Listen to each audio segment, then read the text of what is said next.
வணக்கம் நேயர்களே, இது ஷர்மிளா டாக்கீஸ். நான் உங்கள் டாக்டர் ஷர்மிளா. இன்னைக்கு நம்மளோட சிறப்பு விருந்தினரா இணைஞ்சிருக்கிறாரு விடுதலை சிறுத்தைகள் கட்சியின் துணை பொதுச் செயலாளர், திருப்போரூர் சட்டமன்ற உறுப்பினர் திரு எஸ் பாலாஜி அவர்கள். வணக்கம். வணக்கம். நேத்து வாக்குப்பதிவு ரொம்ப சிறப்பாக முடிஞ்சிருக்குது. இன்ஃபேக்ட் காலையில இருந்து மீடியால இருக்கக்கூடிய நரேட்டிவ் என்ன அப்படின்னு பாத்தீங்கன்னா, மக்கள் திரளாக வாக்களித்திருக்கிறார்கள். கடந்த சட்டமன்ற தேர்தல்ல 2021ல 74% வாக்குகள் தான் பதிவாச்சு. இந்த முறை பாத்தீங்கன்னா 85%, கிட்டத்தட்ட 11% அதிகரிச்சிருக்கு வாக்குப்பதிவு அப்படிங்கிற ஒரு விஷயத்த சொல்றாங்க. இன்னொரு விஷயத்தையும் சேர்த்து சொல்றாங்க. எப்பெல்லாம் மக்கள் இப்படி வெகுண்டெழுந்து வாக்களிக்கிறார்களோ அப்படின்னா ஆளும் கட்சிக்கு எதிரான அதிருப்தி அதிகமாக இருக்கு, ஆட்சி மாற்றம் உறுதி அப்படின்னு பல மெயின் ஸ்ட்ரீம் மீடியால பேசுறாங்க. உண்மையில் என்ன நடக்குது? இத வெறும் பர்சன்டேஜா பார்க்கணுமா, இல்ல ஆக்சுவல் நம்பர்ஸா பார்க்கணுமா? இதை எப்படி அணுகுறது? இப்ப இவங்க பேசுறவங்க எல்லாம் பேரலா, ஏன்னா இவங்க எல்லாம் ஊடகவியலாளர்னு கிளைம் பண்ணிக்கிறாங்க. இல்ல மக்கள் மீது, நாட்டு மேல ரொம்ப அக்கறை இருக்க மாதிரி பேசுறாங்க. அப்ப இவங்களோட பார்வை எப்படி இருக்கணும்? ஓட்டிங் பர்சன்டேஜ் அதிகரிச்சிருக்கு அப்படின்னா இவங்கள சந்தோஷமா என்ன சொன்னோம், மக்கள் அதிகரிச்சு ஓட்டிங் பர்சன்டேஜ் அதிகரிச்சிருக்காங்க, மக்கள் விழிப்புணர்வு ஏற்பட்டிருக்கு, மக்கள் ஓட்டு போட்டா தாங்களை யாரை விரும்புறாங்களோ அவங்களை தேர்ந்தெடுக்கணுன்ற அளவுல ஓட்டு போடணுன்றது தான் இவங்களோட நரேட்டிவா இருக்கணும், இல்ல இவங்களோட நிலைப்பாடா இருக்கணும். ஆனா இவங்க என்ன பண்றாங்கன்னா, மக்கள் அதிகமா ஓட்டு போட்டாங்கன்னா ஆளுகின்ற கட்சிக்கு எதிராக அமையும், ஆளுகின்ற கட்சி வாய்ப்பு இருக்காது அப்படின்னு இவங்க ஒரு விஷயத்த செட் பண்றாங்க. அதுக்கு இவங்களே சொல்றாங்க, கடந்த காலங்கள்லாம் அப்படிதான் நடந்திருக்குன்னு சொல்றாங்க. அது உண்மையா பொய்யான்றது வருவோம். அப்போ இவர்களுடைய நோக்கம் என்ன அப்படின்னா, இந்த போலிங் பர்சன்டேஜ் வச்சு ரிசல்ட் வர வரைக்கும் அரிப்புக்காக சொரிஞ்சுக்கிற மாதிரி, இவங்களுக்கு இருக்கக்கூடிய அரிப்புக்கு சொரிஞ்சுக்கிற மாதிரி ரிசல்ட் வர வரைக்கும் அவங்க சொரிஞ்சிட்டு இருக்காங்கன்னு தான் பாக்குறேன். அதுவும் இல்லாம தொடர்ச்சியா இந்த அரசை பொறுத்தவரை, குறிப்பாக தமிழ்நாடு முதலமைச்சர் மாண்புமிகு அண்ணன் தளபதி தலைமையிலான இந்த அரசை பொறுத்தவரை தொடர்ச்சியா எப்படியும் திருப்பி வர போறாங்க, ஸ்வீப் பண்ண போறாங்க. அவர் மட்டும் சொல்லல, 200க்கு அதிகமான தொகுதியில் வெற்றி பெறும் அவர் மட்டும் சொல்லல. ஏன்னா பொதுவா எல்லாருமே சொல்லுவாங்க, பார்லிமெண்ட் எலெக்ஷன் தான் 40 நமதுன்னுவாங்க, மொத்தம் எங்களுதுன்னுவாங்க. அவர் சொல்றதை விட கீழே கிரவுண்ட்ல இருக்கக்கூடிய மக்கள் அதை சென்ஸ் பண்ணி மீண்டும் இவர் தான் வருவார் என்பதோட மட்டும் இல்ல, 200க்கு அதிகமான தொகுதிகள் இந்த கூட்டணி வெற்றி பெறும் சொன்னாங்க. அப்ப இதை உடைக்கிறதுக்கான ஒரு நரேட்டிவ் எதிர்கட்சிகள் மீது பாசம் கொண்ட ஊடகவியலாளர் அல்லது பத்திரிகையாளர் என்ற லேபிள்ல இருக்கவங்க, பொய்யை தவிர வேற எதுவும் பேசவே கூடாதுன்னு ஒரு முடிவுல இருக்கவங்க, இவங்க பல நரேட்டிவ்ல செட் பண்ணிட்டே வந்தாங்க. இப்ப தேர்தல் முடிஞ்சு வாக்குப்பதிவு போட்டு இப்ப ஓட்டு போட்டாங்க, முடிச்சுட்டாங்க, என்ன முடிவுன்றது நம்ம பார்க்க போறோம். இந்த நேரத்துல கூட அவங்களுடைய அரிப்பை தீர்த்துக்கிறதுக்காக இட்டு கட்டப்படுகிற ஒரு விஷயம் தான் இது. சரி, பர்சன்டேஜ் எதுக்கு போடுறோம்? நம்ம ஒரு தேர்தல்ல இவ்வளவு பர்சன்டேஜ் போலாச்சுன்னு எதுக்கு போடுறோம்? மக்களுக்கு நம்பர்ஸா சொல்றதை விட பர்சன்டேஜ்னு சொன்னா அந்த அளவுகோல் தெரியும்ன்றதா இதோட சயின்ஸ். நீங்க ஒவ்வொரு தேர்தலையுமே நாம என்ன பாக்குறோம்னா, இவ்வளவு பர்சன்டேஜ் போலிங், இவ்வளவு பர்சன்டேஜ் போலிங்னு பாக்குறோம். அப்ப இவ்வளவு பர்சன்டேஜ் போலிங்னா ஒட்டுமொத்தமா மக்கள்ல இவ்வளவு ஒரு பிளாக், இந்த பிளாக் ஓட்டு போட்டிருக்கு நமக்கு புரியணுன்றது தான் போடணும். இது ஒரு சிம்பாலிக்கா சொல்றதுக்கு தான் பர்சன்டேஜ் என்ற விவகாரம். அந்த பர்சன்டேஜ் விவகாரத்தை நீங்க நம்பர்ஸா பார்த்து தான் அந்த பர்சன்டேஜ் போடுறாங்க. இப்ப ரொம்ப ரொம்ப சிம்பிளான விஷயம், ஒரு பர்சன்டேஜ் மாறுறது, அது கூடுறது குறையிறது எதை தீர்மானிக்கும்? பர்சன்டேஜ் எவ்வளவு பேரு அப்படின்னு ஓட்டு போட்டாங்கன்றது பர்சன்டேஜா மாத்தும் பொழுது எதால வகுக்கிறோம், அந்த டினாமினேட்டர் எதுன்றது தான் கொஸ்டின். அப்போ பர்சன்டேஜ்ன்றது எதால மாறும் அப்படின்னா, நீங்க ஓட்டு போடுறவங்களுடைய எண்ணிக்கை மாறாம அப்படியே ஸ்டாண்டர்டா இருந்ததுன்னா கூட கீழே இருக்க டினாமினேட்டர் மாறுச்சுன்னா பர்சன்டேஜ் மாறும். போன வாட்டி 100 பேர் ஓட்டு போட்டாங்க, இந்த வாட்டி 100 பேர் தான் ஓட்டு போட்டாங்க. ஆனா போன வாட்டி லிஸ்ட்ல இருந்த எண்ணிக்கை 200, இந்த வாட்டி லிஸ்ட்ல இருக்கிறது 150. அப்ப போன வாட்டி 50% இருந்தது, இந்த வாட்டி 75% மாறும். இதுதான் கால்குலேஷன். அப்போ நீங்க பர்சன்டேஜ்ன்றதை விட நீங்க பார்க்க வேண்டியது எவ்வளவு பேர் ஓட்டு போட்டாங்க. இது ஃபர்ஸ்ட் பாயிண்ட். ரெண்டாவது பாயிண்ட், தேர்தலுக்கு தேர்தல் பர்சன்டேஜ் கூடுது குறையுது, ஓட்டு போட்டவங்களோட எண்ணிக்கை எவ்வளவு? பர்சன்டேஜ் கூடலாம் குறையலாம், ஓட்டு போட்டவங்களோட எண்ணிக்கை எவ்வளவு?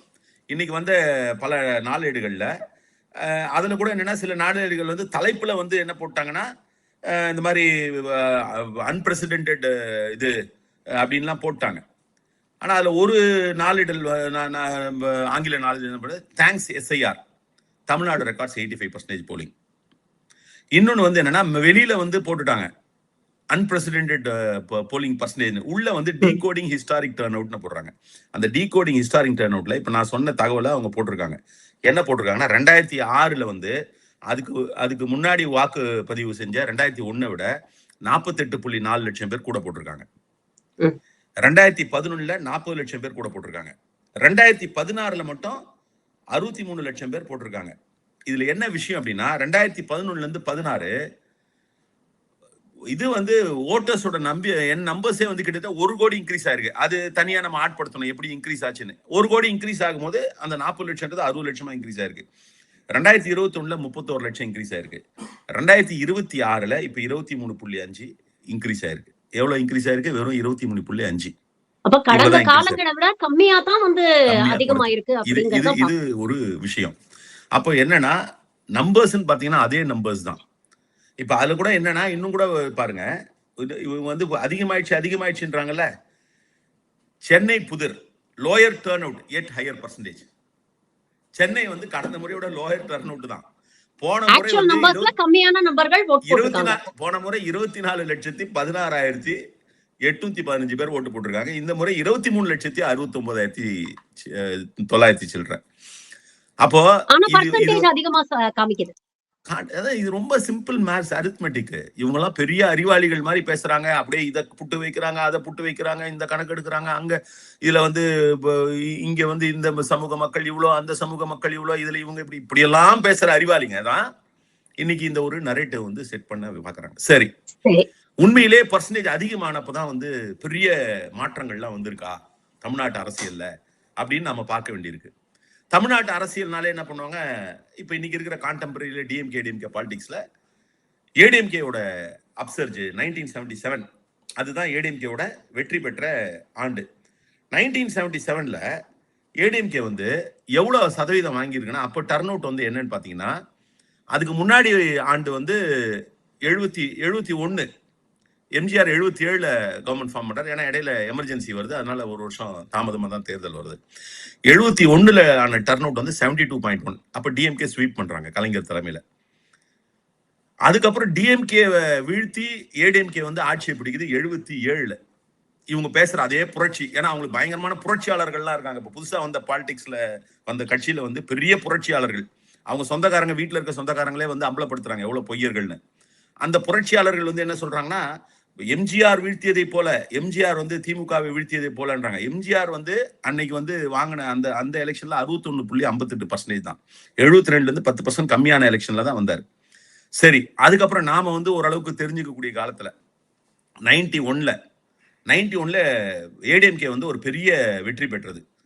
91ல ஏடிஎம்கே பெற்ற வெற்றி பாத்தீங்கன்னா அதுக்கு முன்னாடி இருந்த எலெக்ஷனை விட 6% கம்மி.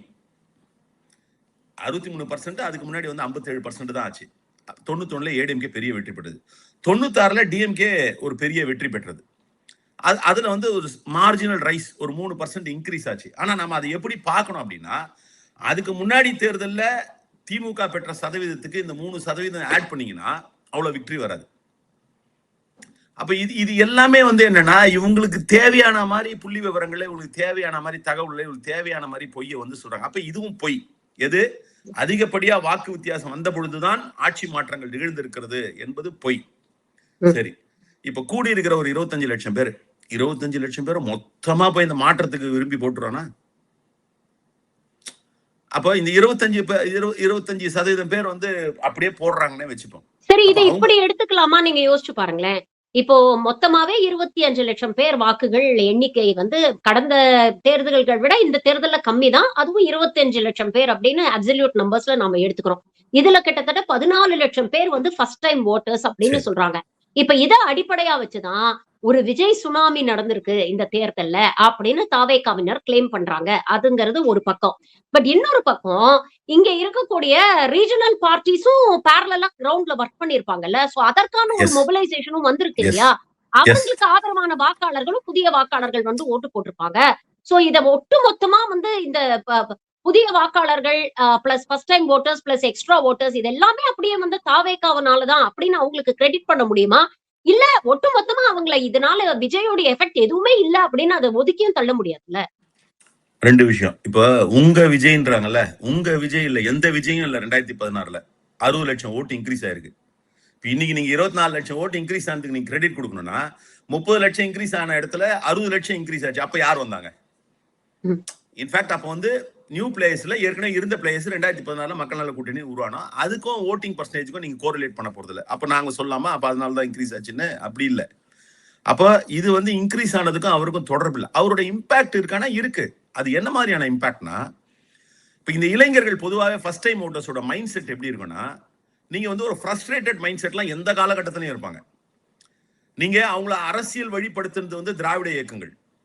திராவிட இயக்கங்கள்ன்றத விட திமுக வந்து அரசியல் மயப்படுத்தினாங்க, அரசியல் படுத்தினுடைய விளைவு அவங்க வந்து அதை என்கேஷ் பண்ணாங்க. வெறும் அவங்களுடைய வாக்குகள் மட்டும் இல்ல. நீங்க மொழி போராட்டத்துல அவங்கள வந்து பொலிட்டிசைஸ் பண்ணி அவங்களுடைய வாக்குகள் வாங்கினாங்க. அதை மட்டுமே வச்சுட்டு எல்லாம் ஆட்சி மாற்றம் பண்ண முடியாது. நீங்க வெறுமனே 24 லட்சத்தை வச்சுட்டு ஆட்சி மாற்றம் பண்ணுவீங்களா? 14 லட்சத்தை வச்சுட்டு ஆட்சி மாற்றம் பண்ணுவீங்களா? எப்படி முடியும்? அப்போ உங்களுக்கு வந்து கிரவுண்ட்ல இருக்கக்கூடிய சப்போர்ட் வேணும். இது வந்து it will give you an edge. இதுதான் வந்து ஆட்சி மாற்றத்துக்கு காரணம். திமுக வந்து அன்னைக்கு ஆட்சியை பிடிச்சாங்கன்னா அது காரணம் மக்களிடத்திலையும் அவர்களுக்கான செல்வாக்கு தொடர்ந்து வந்து அவங்க வந்து ஏற்கனவே வந்து 15 சட்டமன்ற உறுப்பினர்கள் இருந்து 51 மாறி அவங்க வந்து 10 ஆண்டு காலம் அரசியல் படுத்தினாங்க மக்களை. 10 ஆண்டு காலம் அரசியல் படுத்தப்பட்ட மக்கள், அதற்கு பிறகு மொழி போராட்டத்துல வந்து வந்த இளைஞர்கள், அரசியல் படுத்தப்பட்ட இளைஞர்கள், இதுதான் வந்து மாற்றத்தை ஏற்படுத்தி. இந்த ஃபர்ஸ்ட் டைம் ஓட்டர்ஸ்க்கு வந்து அதற்கு பிறகு வந்த காலகட்டத்தில் பாத்தீங்கன்னா இந்த ஃப்ரஸ்ட்ரேட்டட் மைண்ட் செட்ல என்ன சொல்லுவான்னா, அவனுக்கு வந்து யதார்த்தம் புரியாம இவங்கள வேணாம் அவங்கள வேணாம். அந்த காலகட்டத்தில் வந்து அவன் வந்து எப்படி அவன் படிச்சான், எப்படி அவங்க அப்பா அவனை வந்து படிக்க வைக்க முடியுது, எப்படி வந்து அவனால வந்து இன்னைக்கு வந்து நெஞ்ச நிமித்தி சட்டை போட முடியுது, பேண்ட்டை போட்டு உலாத்த முடியுது, இதுக்கெல்லாம் காரணம் அம்பேத்கரும் பெரியாரும் தான், திராவிட இயக்க கொள்கைகள் தான்றதுலாம் அவனுக்கு தெரியாது. அவன் சும்மா போற போக்குல பேசுறவன் இது சரியில்லை அது சரியில்லைன்னு பேசுறான், அந்த மைண்ட் செட்ல இருப்பான். இது எப்பவுமே யார் வாங்கிட்டு இருந்தாங்கன்னா ஒரு தேர்ட் ஃபோர்ஸ் ஒன்று வந்து ஆல்டர்னேட்டிவ் ஃபோர்ஸ் ஒன்று வந்து அது வாங்கிட்டு இருந்தது.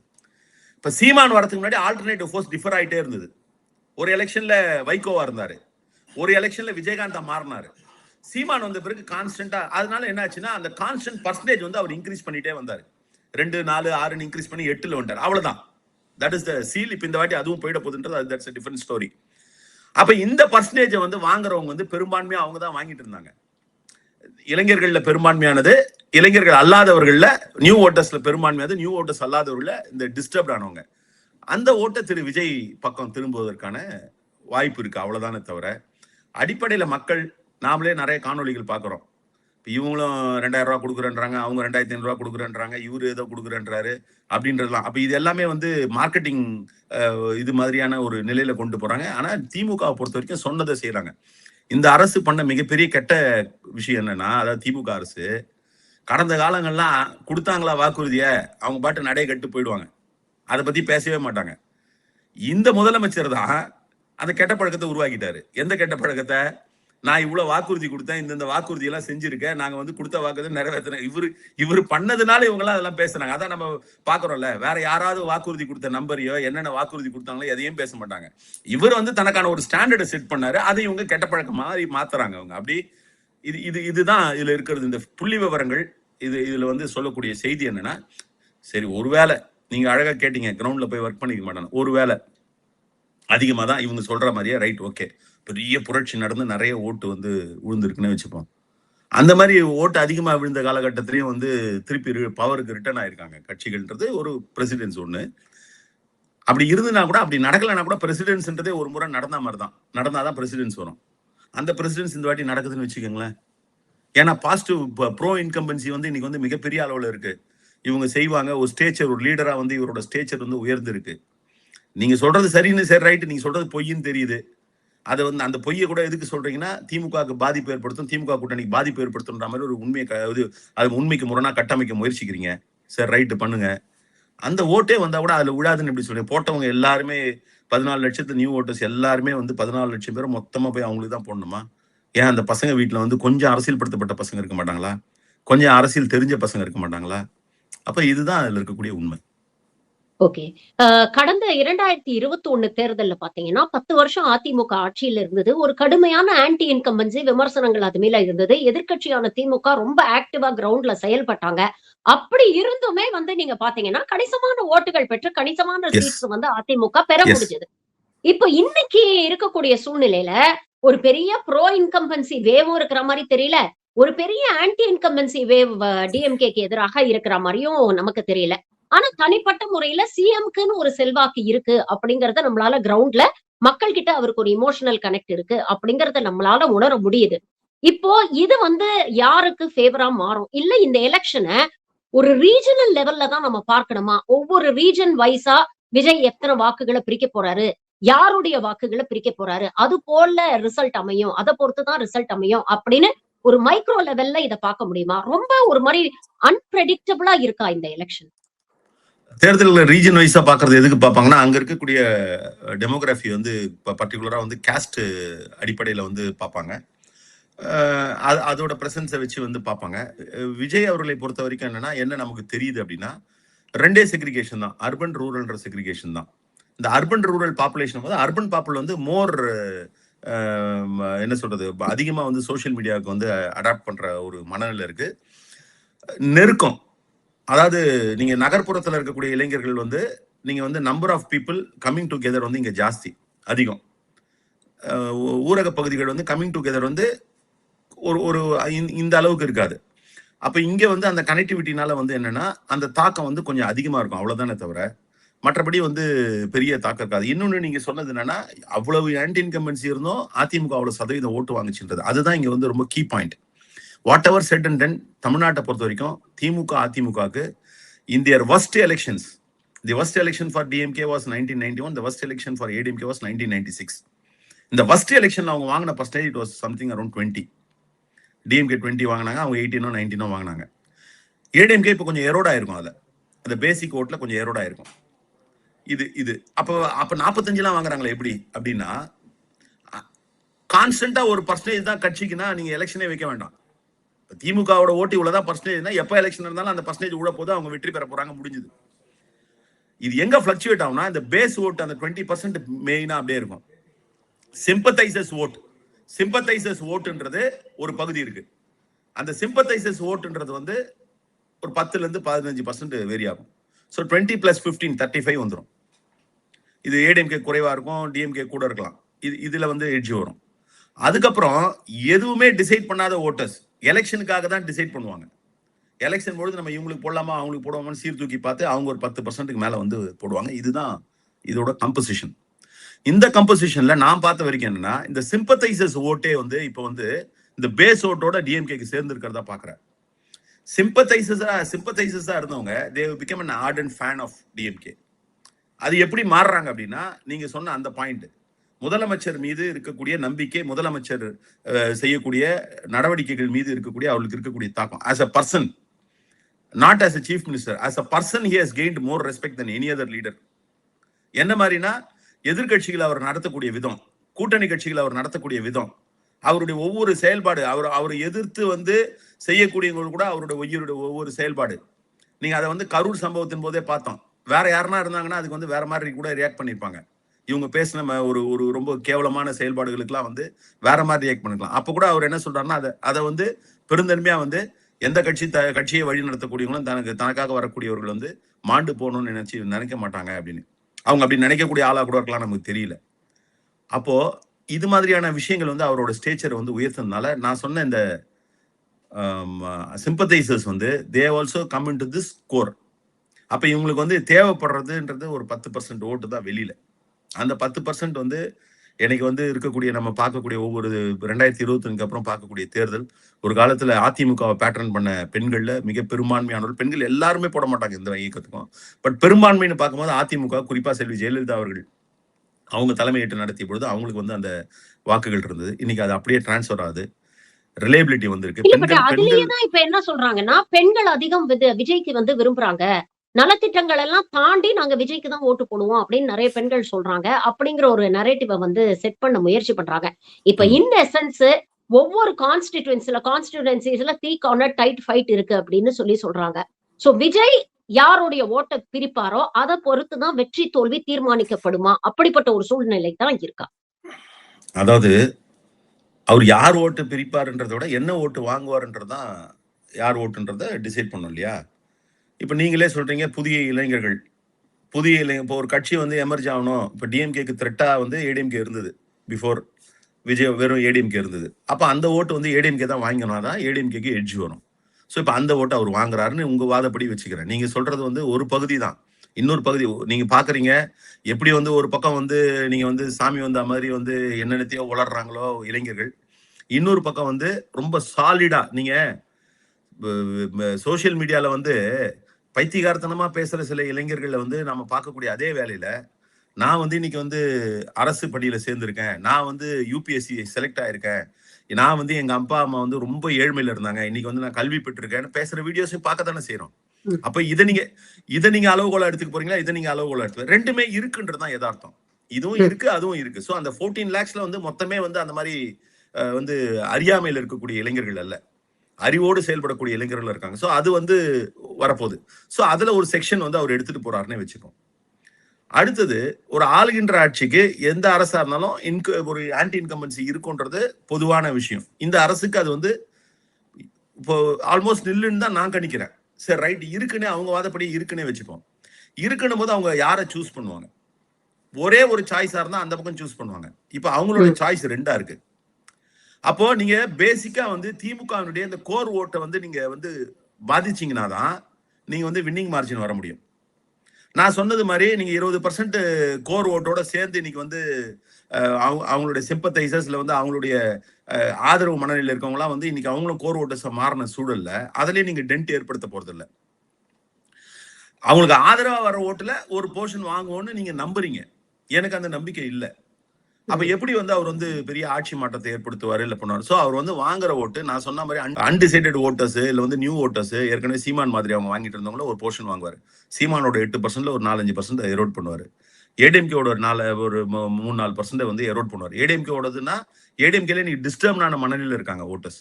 ஏன்னா ஏடிஎம்கே எம்ஜிஆர் மாதிரி ஒரு ஸ்டேச்சர் உள்ள லீடர்ஸ் லீட் பண்ணது, ஜெயலலிதா அம்மையார் மாதிரி ஒரு ஸ்டேச்சர் உள்ள லீடர்ஸ் லீட் பண்ணது. இன்னைக்கு எடப்பாடி பழனிசாமி அதை வந்து லோ லெவலுக்கு கொண்டு போய் விட்டார். கடைசியா நடந்த நீங்க வந்து நாடாளுமன்றத்துல தீர்மானம் கொண்டு வந்த பொழுது கூட வந்து டீலிமிட்டேஷனை பத்தி மகளிர் இட ஒடுக்கி மசோதான்ற போலியான பிம்பத்துல அப்ப கூட வந்து அவர் வந்து இன்னும் கீழே போயிட்டாரு. அப்போ அவருக்கு போட்ட ஓட்டர்ஸ் ஒரு மைண்ட் செட்ல இருப்பாங்க. அவங்க எல்லாம் வந்து கலைஞர் டிஎம்கே எதிர்ப்புன்னு வளர்க்கப்பட்டவங்க. அப்ப அவங்க வந்து திமுகவுக்கு போட மாட்டாங்க. அவங்க திமுகவுக்கு போட மாட்டாங்க. அவங்க ஏடிஎம்கேக்கு போட்டாங்கன்னா தான் ஏடிஎம்கே வலிமை பெறும், திமுகவுக்கு த்ரெட்டா மாறும். அப்ப அதுவும் எங்க போகுது? ஒரு போர்ஷன் அவருக்கு போகுது. இதெல்லாம் சேர்த்து வச்சுதான் அவர் 12 வாங்குவாரு, 13 வாங்குவாரு, 14 வாங்குவாரு, இல்ல அதிகபட்சம் 15 வாங்குவாருன்ற கணக்கு இந்த கணக்கு தான். இதுல ஒரு 4 அவங்களுக்குன்னு இருக்கிறதுல ஒரு 5-6 ஏடிஎம்கே கிட்ட இருந்து ஒரு 4-5 இதுதான். இது வந்து அவர் இருந்தாலும் இல்லைனாலும், அவர் வந்தாலும் வரலனாலும் திமுகவினுடைய வெற்றி வாய்ப்பை எந்த வகையிலும் பாதிக்காது. வேண்டுமானால் அவர் வந்ததுனால வந்து இன்னும் அதிமுக வந்து அதிக அளவு வாக்குகள் வித்தியாசத்துல பல தொகுதிகளில் வந்து வெற்றி வாய்ப்பை இழக்கிறது. அந்த இம்பாக்ட் தான் வரும். The numbers will not change, but the difference will change. நேத்தே கூட மீடியால வந்து தாவேகாவுடைய அந்த கான்ஸ்பிரசி தியரிஸ பின்ன ஆரம்பிச்சுட்டாங்க அப்படிங்கறத நம்ம பார்க்கணும். ஒரு பக்கம் வந்து ஆதவர்ஜுனா சொல்றாரு, பஸ் எல்லாம் எதுவும் ஏற்பாடு பண்ணல, அதனால நிறைய வாக்காளர்கள் எங்க ஆதரவாளர்கள்லாம் போய் நேரத்துக்கு போய் வந்து ஓட்டு போட முடியாத ஒரு சூழ்நிலை ஏற்படுத்திட்டாங்க அப்படிங்கிற ஒரு விமர்சனத்தை வைக்கிறாரு. இன்னொரு பக்கம் விஜய் வந்து தேர்தல் கமிஷனுக்கே ஒரு கோரிக்கை வைக்கிறாரு, இன்னும் 2 மணி நேரம் வாக்குப்பதிவை நீட்டிப்பு செய்யணும்னு. இன்னொரு பக்கம் பாத்தீங்கன்னா அந்த கட்சியில் இருக்கக்கூடிய பத்திரிகையாளர்னு சொல்லிக்கக்கூடிய பிலிக்ஸ் ஜெரால்ட் என்ன சொல்றாருன்னா, தாவேகாவுடைய பட்டனை வந்து இவிஎம் மெஷின்ல அழுத்தி அந்த பட்டன் பல இடங்கள்ல ஜாம் ஆயிடுச்சு, அது ஜாம் ஆனதுனால அங்க வந்து வாக்குப்பதிவே வந்து ஸ்தம்பிச்சு நிக்குது, இதை வந்து தேர்தல் ஆணையம் கணக்குல எடுத்துக்கிட்டு அதுக்கான ஆல்டர்னேட்டிவ் மெஷர்ஸ் பண்ணணும் அப்படின்னு சோசியல் மீடியால ஒரு பரபரப்பை ஏற்படுத்துறாரு. இதெல்லாம் எப்படி பாக்குறது? ஒரு பக்கம் வந்து அலைதிரண்டு மக்கள் வந்து ஓட்டு போடுறாங்க அப்படின்னு பெலிக்ஸ் ஜெரால்ட் சொல்றாரு, இன்னொரு பக்கம் எங்க மக்களை ஓட்டு போடாம தடுக்கிறாங்கன்னு ஆதவர்ஜுனா பேசுறாரு. எப்படி பாக்குறது? கெட்டிக்காரன் புழுகு 8 நாள் இப்பெல்லாம் 8 நாள் இல்ல, 8 மணி நேரம் இல்ல ஒரு 8 நிமிஷத்திலேயே கூட அம்பலப்பட்டு போகுது. ஏன்னா இப்ப ரியல் டைம் மானிட்டரிங் இருக்கு போலிங் பர்சன்டேஜ். அப்ப நம்ம வந்து கடந்த காலங்களோட கம்பேர் பண்ணும்போது நான் சொல்றது அதே தான் ஆயிருக்கு. ஆனா இவங்க வந்து அதிகம் ஆன மாதிரி காமிச்சிட்டே இருந்தாங்க. இதுல இன்னும் என்னன்னா, பழைய காலத்துல ஒரு 4-5 எலெக்ஷன் எல்லாம் ரியல் டைம் மானிட்டரிங் கிடையாது. லேட்டா தான் வந்து மேனுவலா கால்குலேட் பண்ணி சொல்லுவாங்க. ஸோ அப்பவும் பர்சன்டேஜ் வித்தியாசம் வரும். அது டீப்பா அவ்வளவு போல. நீங்க தான் சொல்றீங்க ரெக்கார்ட் பர்சன்டேஜ்ன்றீங்க, இது வரைக்கும் வரலாறு காணாத பதிவுன்றீங்க. பஸ்ஸே விடாம எப்படிப்பா வந்து விழுந்தது அவ்வளவு ஓட்டு? உங்க வாதப்படி பஸ்ஸே விடாம எப்படி அவ்வளவு பேர் வந்து அந்தந்த டைம்லயே?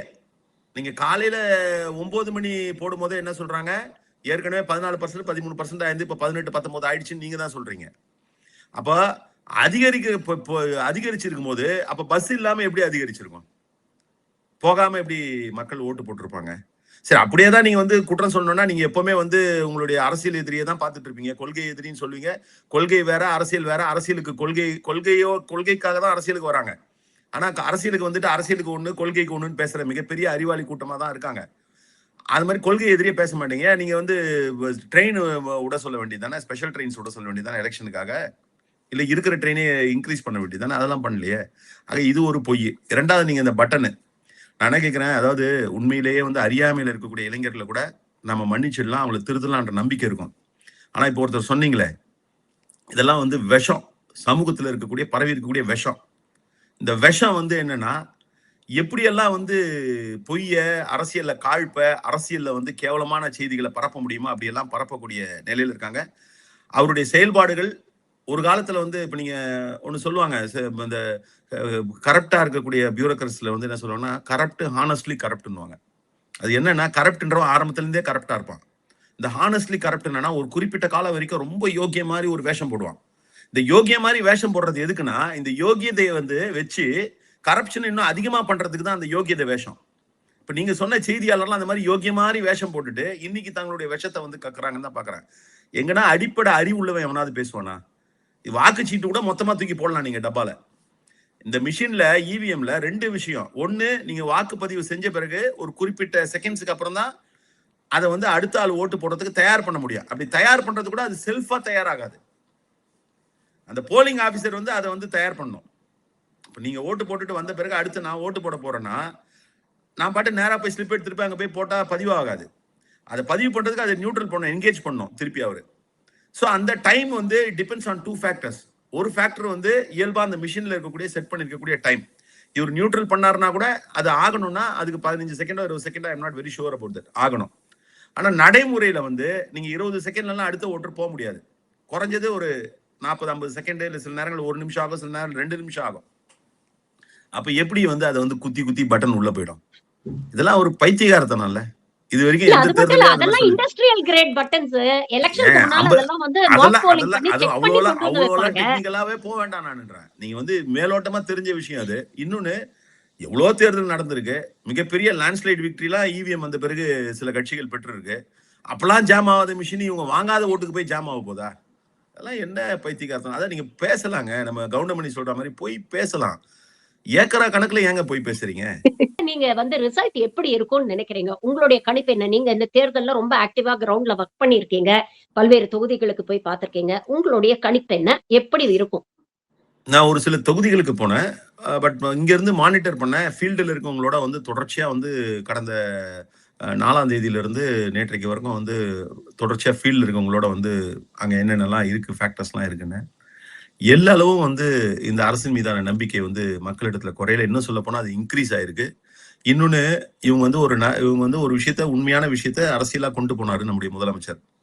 இது என்டிஏவுக்கும் தமிழ்நாட்டுக்கும் நடக்கக்கூடிய ஒரு தேர்தல் அப்படின்றத வந்து பேசிட்டே இருந்தாரு. இவங்க வந்து முதல்ல வந்து பிஜேபி வந்து அது ஒரு டிப்ளமேட்டிக்கா இல்ல வந்து ஒரு பொலிட்டிக்கல் இது போல் ஸ்ட்ராட்டஜியா வந்து என்ன பண்ணாங்க, நீங்க நல்லா பாத்தீங்கன்னா இந்த எலெக்ஷன்ல பிஜேபி முகங்களே வெளியிலேயே தெரியாத அளவுக்கு பாத்துக்கிட்டாங்க. நீங்க ஒரு நேரம் என்னன்னா, நீங்க ஏடிஎம்கே ஒரு ஸ்ட்ராட்டஜி என்ன ஆச்சுன்னா 96ல வந்து ரவுட் ஆயிடுச்சு சட்டமன்ற தேர்தல்ல. அந்த தேர்தலுக்கு முன்னாடி வந்து ஜெயலலிதா என்ன பண்ணாங்கன்னா, எம்ஜிஆர் படத்தை எதுலையுமே போடக்கூடாதுன்னு ஒரு நிலையை வந்து கொண்டு வந்தாங்க. அதாவது அறிவிக்கப்படாத விதி மாதிரி நீங்க பாத்தீங்கன்னா, கடைசியா வந்து 95, 96, 94, 95, 96லாம் வந்து எலெக்ஷன் முன்னாடி வந்த ஏடிஎம்கே பத்திரிகைகள்லாம் பாத்தீங்கன்னா, இன்விடேஷன்ஸ் பாத்தீங்கன்னா கூட எம்ஜிஆர் படம் இருக்காது, இருந்ததுனால ஸ்டாம்ப் சைஸ்ல இருக்கும். அது ஏன் அவங்க பண்ணாங்கன்றதான் இட்ஸ் டிஃபரெண்ட் ஸ்டோரி. அது வேற, அதுல நம்ம போய் பார்க்க வேண்டியது இல்லை. ஆனா எம்ஜிஆர் படம் இல்லாம கட்சிக்காரங்க, இல்ல அவங்க விரும்பினாங்களோ விரும்பலையோ, கட்சிக்காரங்களா அப்படிலாம் பண்ணாங்க. 96ல தோத்த பிறகு அவன் வந்த உள்ளாட்சி தேர்தல்ல அவங்க போட்ட உத்தரவே என்னன்னா, எம்ஜிஆர் படம் இல்லாம எந்த துண்டறிக்கையும் வரக்கூடாது, எம்ஜிஆர் படம் இல்லாம எந்த விளம்பரமும் வரக்கூடாது, இன்ஸ்ட்ரக்ஷனே கொடுத்தாங்க. இப்ப அதுக்கு அப்படியே உல்டாவா நீங்க மோடி படம், பிஜேபியை வந்து வெளியே காட்டாதீங்கன்னு ஏடிஎம்கேல வந்து சொல்லி இவங்க வந்து ஹைட் பண்ணாங்க. இது இவங்க ஹைட் பண்ணது என்னன்னா, இவங்க ஒண்ணு புரிஞ்சுக்கிட்டாங்க, முதலமைச்சர் கரெக்டான ஒரு நரேட்டிவை, உண்மையான நரேட்டிவை செட் பண்றாரு. என்டிஏ தான் எல்லா தமிழ்நாடுல வந்து இவ்வளவு வளர்ச்சி அடைந்த தமிழ்நாடு இன்னும் வளர்ச்சி அடையாம இருக்கிறதுக்கு தடையா இருக்கிறதுன்னு செட் பண்ணாரு. ஆனா இவங்களே வந்து எங்க அப்பன் குதிரைக்குள்ளன்ற மாதிரி இல்லைன்ற மாதிரி அந்த பில்லை கொண்டு வந்தாங்க. டீலிமிட்டேஷன் பில்லை, கான்ஸ்டியூஷன் அமெண்ட்மெண்ட்டை கொண்டு வந்தாங்க. கொண்டு வந்து மொத்தமா எக்ஸ்போஸ் ஆனதுன்னு மட்டும் இல்ல, தமிழ்நாடு போராடும், தமிழ்நாடு வெல்லும்னு சொன்ன தமிழ்நாடு முதலமைச்சர் இந்தியாவை வெல்ல வச்சிருக்காரு அந்த பில்லுல. அப்ப இது இன்னும் கொஞ்சம் கூடுதலா இருக்கு. அப்போ அன்பிரசிடென்டட், இதுவரை இல்லாத, இதுவரை காணாத, இது எல்லாம் தேர்தல் முடிவுகள்ல கண்டிப்பா செட் பண்ணுவார் நம்முடைய முதலமைச்சர். அந்த அளவுக்கு மிகப்பெரிய ஒரு வெற்றியை பெறுவார் என்பதுதான் என்னுடைய நம்பிக்கையாக இருக்கிறது. பல்வேறு விஷயங்களை இன்னைக்கு எங்களோட பகிர்ந்துட்டீங்க. உங்கள் நேரத்துக்கும் கருத்துக்களுக்கும் மிக்க நன்றி. Thank you very much for joining.